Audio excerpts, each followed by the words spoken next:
The diets of bodybuilders are a bit grim, and yeah, today we're covering Mike Israetel's diet. This was him being on prep for bodybuilding. I actually really like Mike. I think he's good for the community. There's no ego here. I don't think he really encourages use of anabolics. He doesn't flaunt his PhD like all these cringe YouTube doctors who are wearing like scrubs and a stethoscope. It's like scrubs are for surgery.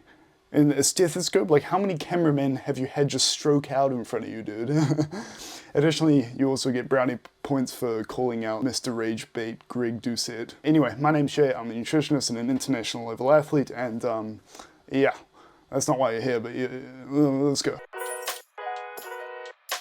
I'm gonna take pills and powders, and then I'm gonna make a shake, and then we're gonna go train. That'll be meal one, is that shake, but meal zero is pills, potions, and powders, because we all know bodybuilding has nothing to do with that. Like pills and powders, that traditional meal. I'll take this, which is NMN, nicotinamide mononucleotide. It's apparently a kind of an aging situation.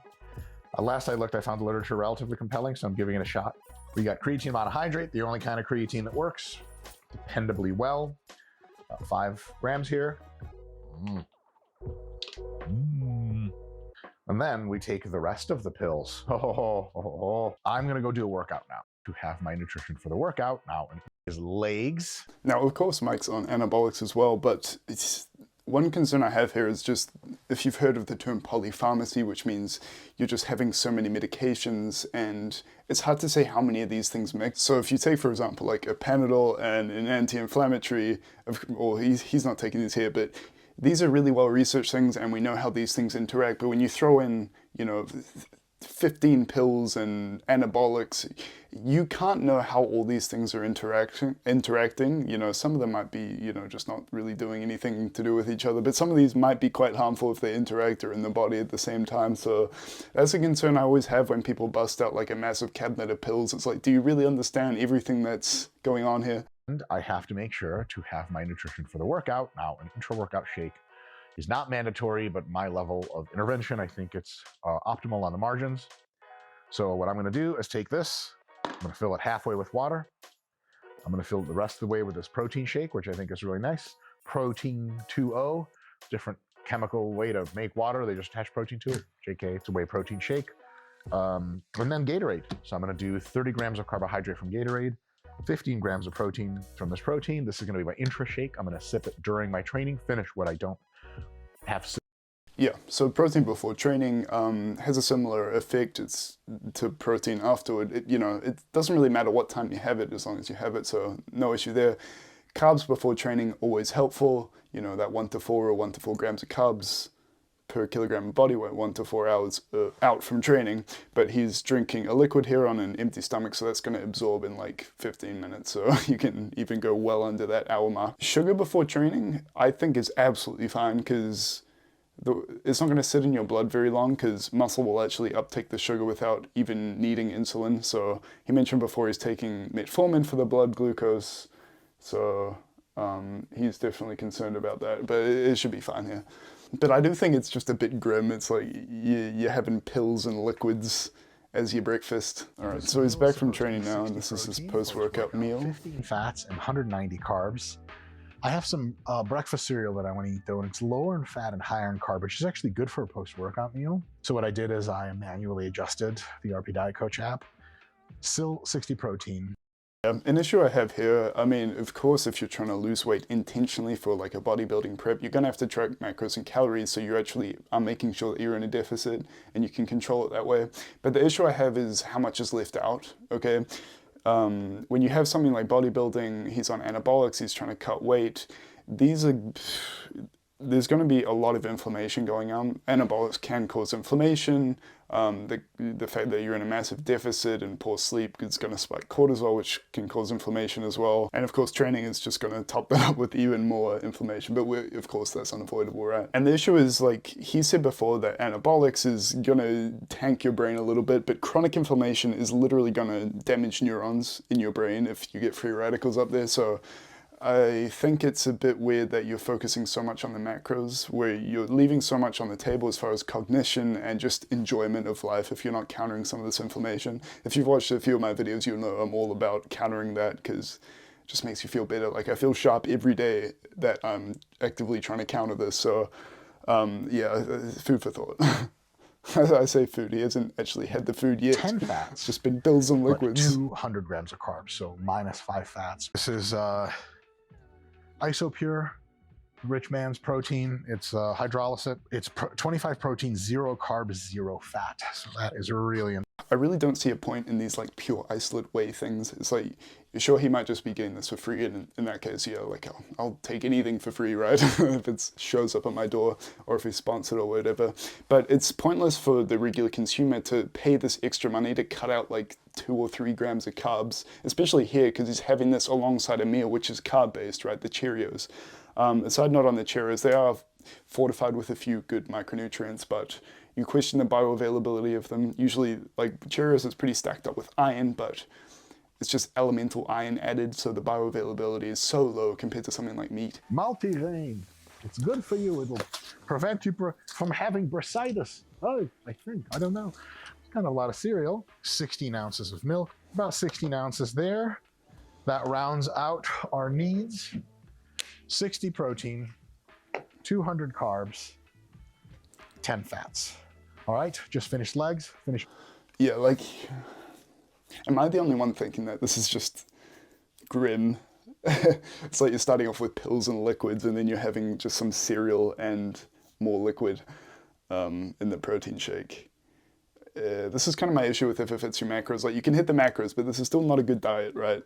It's not very diverse. I would hope that he's throwing in a multivitamin in the pill stack in the morning, because if you are trying to cut weight, it's hard to hit all the micronutrient markers because you're just eating less food. So unless it's hyper dense in micronutrients, it's quite hard to hit that mark. On to this next PM session workout, which means I need to make shake again. Same shake as last time to keep it nice and simple. Swish, and we are ready. Yeah, so same as last time. I've spoken about it already. Carbs before training, always a good habit to be in. So he's got that one right. I'm gonna make both of my meals, both of my next 2 meals, I have 3 left, at the same time, because like all the stuff's here in the same place, and it's chicken thighs. Okay, so he's got the old chicken. Now, the broccoli slaw. No, chicken, we got broccoli. It's not going to be chicken, broccoli, and rice, is it? Broccoli slaw, that's interesting. I mean, I think with vegetables, just go the least processed route. I don't know how processed that is in there, I can't really tell. But if it's hyper-processed, you don't really know what they're doing to the vegetables, so, I mean, just regular broccoli is probably a better way to go. Broccoli, like most green vegetables, is going to have thylakoids, which is going to increase satiation, of course. Broccoli's pretty high in fiber too, so pretty helpful if you're trying to lose weight. But I would like to see more vegetables. Plenty of them on prep, plenty of them on muscle gain phase. I'm gonna take more carbs in this meal than in the next meal, because next meal will be a little too close to bed to get that carb energy. So what I'm gonna do is I'm gonna dump. No, it is chicken, broccoli, and rice, dude. This is like the most pivotal bodybuilding meal. It'd only be different if it was just regular chicken breast. He is saying chicken thighs here, which I do agree, they're a bit more tasty. Got a little bit more fat on them. But if you are enjoying, please be sure to drop a like and consider subscribing. It's free and I'd love to have you on board. Again, it's like I can't see this meal actually being tasty. There's no like sauce on it. I don't see any like oil. It's probably quite dry. Like there's a good, you can eat well and healthy and actually enjoy it, but I don't really see that happening here. As far as micronutrient profile goes, I mean, it's very low fat. I'll talk about that shortly when he brings up the macros, because I skimmed through to see what he was actually going to talk about, but we'll keep going. So I think that's eyeball about 130. So I'm gonna edit it. We do jujitsu right now that I'm in this sort of mock prep situation. Crystals. Completely aside, I think it's cool that he's doing jiu-jitsu. I think a lot of gym goers and bodybuilders kind of go so far down the route about bodybuilding, and it's like at some point, like you look at Mike, he's maxed out his skill tree as far as bodybuilding goes, so it's like, yeah, do something else, like go work on another skill, which I think is pretty cool. I think it's kind of wasteful if you're already, you know, kind of at your potential for, say, bodybuilding, and you're just kind of drilling that every day anyway. It's like, no, dude, go develop something else. I think it's pretty cool if you have like multiple things you're good at within the physical realm, unless you're getting paid to do specifically one thing, but yeah. Unrelated, but fat loss. Yeah, so you can see his whole macro breakdown here. I said I was going to talk about this. Don't follow these numbers, okay? This is tailored for him. The fat intake is extremely low. okay, I don't think you should be on this. The fat content is probably going to lead to you crashing on testosterone levels, which is already going to be lower if you're actually trying to cut. Additionally, the protein intake is really high. It's going to be higher for him than it will be for you if you're just a natty or just not as big as him, I guess, because people on anabolics are going to be growing muscle at a higher rate. Additionally, they have more muscle that they have to repair every time they train. So their protein intake is just going to be way higher than anything that you would need. So keep that in mind as well. So if you're a natty guy and you're trying to follow something similar, bump up the fat. You probably take down the protein a little bit. Just make sure those carbs are before training, right? All right, last meal of the day. It is now about 9:30 p.m. We have this scheduled. 40 grams of protein, roughly 5 grams of fat, and 15 grams of carbs. That's what this comes out to. 2 of these Oikos Pros. Strawberry is a fine flavor. My favorite's peach. They just didn't have enough at the store. And 3 grams of fat each, 8 grams of carbs each, and 20 grams of protein. Very close to the macros that I have, and I love to enjoy 0 sugar tropical flavored soda.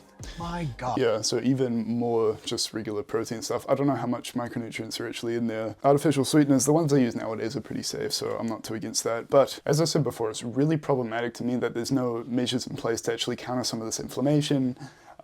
You're just going to feel a lot better if you do take this into account, both cognitively and I guess physically. Your training is probably be better, your sleep will be better, everything just gets turbocharged if you can take care of this. Looking at his diet, he does hit the mark with probably a few things as far as micronutrients go. Of course, he's tracking the macros, but things like selenium, omega-3, vitamin E, I really don't see much of. Like, you could get those with, say, olive oil or some oily fish, but of course this is a bit higher in fat, these sources, or like nuts. For that selenium, but he's really scared of fat here, I guess because it's high calorie than protein and carbs, protein carbs being 4 calories per gram, fats being 9, so of course if you want to be lower calorie, it's easy to do that mostly off protein and carbs. But yeah, unless you're on anabolics, you don't want to be crashing your hormones with low fat. I mean, on prep and on anabolics, your hormones are already a mess anyway, so I don't know. But I think more people should focus on actually managing inflammation, and I guarantee you, if you're eating low fat, bump up the fat, I guarantee you'll feel way better. So yeah, those are my thoughts. But yeah, I think bodybuilding diets, they leave a lot to be desired. You're focusing so much on health, but at some point it's like, gosh, is this just vanity? Am I actually feeling any better? The diets that are forced upon people within the bodybuilding community are just not really, for one, enjoyable on your taste buds, and for two, they're kind of fooling themselves into thinking this is actually what I should be eating, but in reality it's not. It's not really health focused. I think the macro fixation kind of goes around this whole thing. But yeah, let me know what you think. You're welcome to disagree with me if you want, but I think the bodybuilding community just needs maybe a few new ideas as far as dieting goes. So, but yeah, that's been me. There's a few videos there. Again, leave a like and subscribe if you enjoyed, but I'll see you next time.